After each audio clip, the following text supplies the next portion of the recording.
प्रयत्न केला नाही, त्यांनी करू द्या ना, आमची केस खोटी आहे, फायर खोटा आहे, फायर आहे. तुमचा अर्ज आहे. अर्ज नाही हा अर्ज नाही. आम्हाला एफआयआर तरी द्या, नाही तर मी खोटा एफआयआर करतो म्हणून माझ्यावर कारवाई करू. सरकारी कामात अडथळा आणला म्हणून करा. चला आपण सीआयडीला भेटू द्या त्यांच्या इन्व्हेस्टिगेशन. साहेब एक महिना झाला एक स्टेटमेंट पोलीस साहेब एक महिना झाला एक स्टेटमेंट तरी आले सीआयडीचं. बरं आम्हाला सांगा, सीआयडी बरोबर तुम्हाला माहित नसेल कोणाला बोलवलं सीआयडी नाही. त्याचा रोहित सिंग अमेरिकेत जाऊन आला, तो दिल्लीत येऊन बसला, सीआयडी त्याला अजून नाही बोलवलं. विके सिंग जो मालक आहे त्याला अजूनपर्यंत बोलवलं नाही. त्याच्याजवळ मेंटेनन्स करणारा महाराष्ट्रात बसणारा जो त्यांचा माणूस आहे त्यालाही अजून बोलवलं नाही. सीसीटीव्ही बद्दल फक्त इथले गोळा केले त्यांनी आम्हाला कळालं.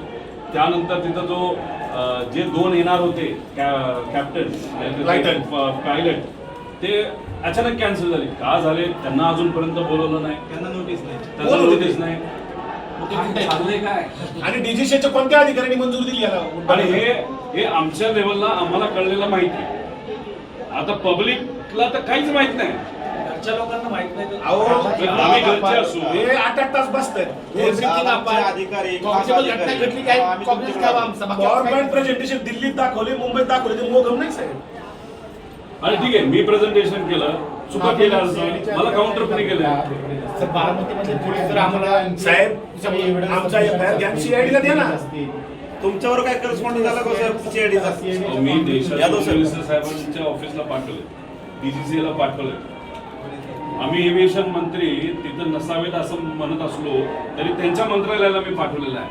हे एव्हिएशन मिनिस्टरच्या डीजीसी अहो त्याला VSR कंपनी जी आहे त्याचे आणि त्या DGC जी पार्टी आहे त्याचे जे प्रमुख आहे त्यांचं कमर्शियल रिलेशनशिप आहे. मग म्हणून VSR ला वाचवत आहे.